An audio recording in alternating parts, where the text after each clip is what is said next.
जय माता की दोस्तों।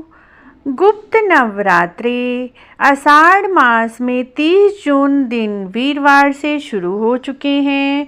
इस नवरात्रि में देवी दुर्गा की 10 महाविद्याओं की साधना की जाती है। साल भर में 4 नवरात्रे आते हैं।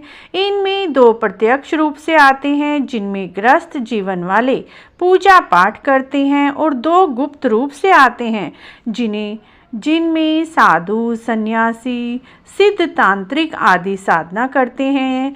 गुप्त नवरात्रों में तंत्र साधना का विशेष महत्व है और देवी की 10 महाविद्याओं की पूजा इन नवरात्रों में की जाती है।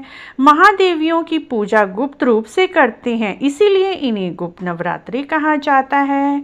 10 महाविद्याओं में 2 कुल माने जाते हैं, जो काली कुल और श्री कुल है।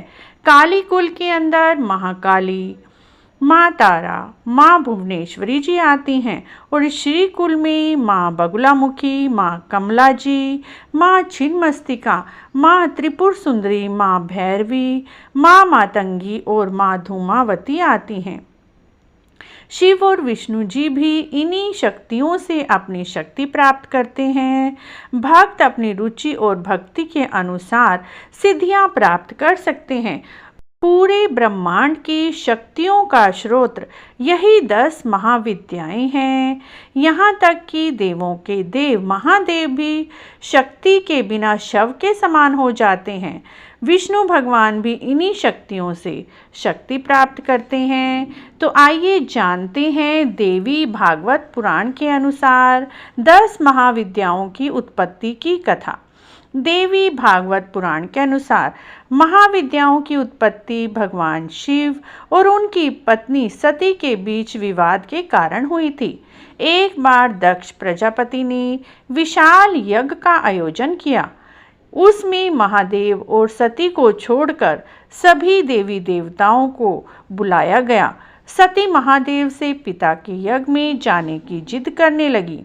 महादेव ने उनकी बातों को अनसुना कर दिया।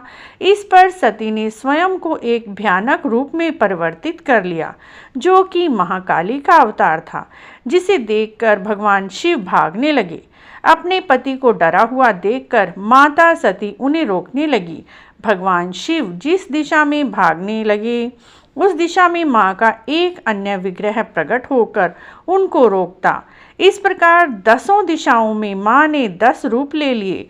वे 10 रूप ही 10 महाविद्याएं कहलाई, जिससे भगवान शिव ने माता सती को जाने की अनुमति दे दी। वहां पहुंचने के बाद माता सती और दक्ष प्रजापति के बीच में विवाद हुआ। दक्ष प्रजापति ने शिव जी की निंदा की और माता सती ने यज्ञ कुंड में प्राणों की आहुति दे दी। इस तरह मित्रों, माँ के 10 महाविद्याओं ने अवतार लिया। आपको यह कहानी यदि अच्छी लगी है तो आप इसी तरह की और जानकारी के लिए हमारे चैनल को जरूर सब्सक्राइब करें। गुप्त नवरात्रों में इस कथा को हर रोज़ सुनने से सभी प्रकार के दुख संकटों से मुक्ति मिलती है। घर में सुख शांति आती है, ग्रह क्लेश खत्म होता है, घर में तरक्की के नए नए रास्ते खुलते हैं, सुख समृद्धि मिलती है, लक्ष्मी जी का स्थायी वास होता है, नौकरी, तरक्की, व्यापार में वृद्धि होती है, संतान की प्राप्ति होती है। तो इस तरह से मित्रों, गुप्त नवरात्रों में माता सती के 10 नामों का स्मरण करने मात्र से सभी प्रकार के कष्ट मिट जाते हैं। गुप्त नवरात्रों में 10 माताएं माता सती का ही रूप है। यदि आपको आज की हमारी ये छोटी सी जानकारी अच्छी लगी है तो आप भी इस कथा को हर रोज सुने, अपनी पूजा को गुप्त रखें, जो भी आप काम करें किसी को मत बताएं, तभी आपको पूजा का पूर्ण फल मिलेगा। मित्रों, अगर आपको आज की यह जानकारी अच्छी लगी है तो हमारे चैनल को जरूर सब्सक्राइब करें, लाइक करें, शेयर करें, कमेंट बॉक्स में जय माता की अवश्य लिखें।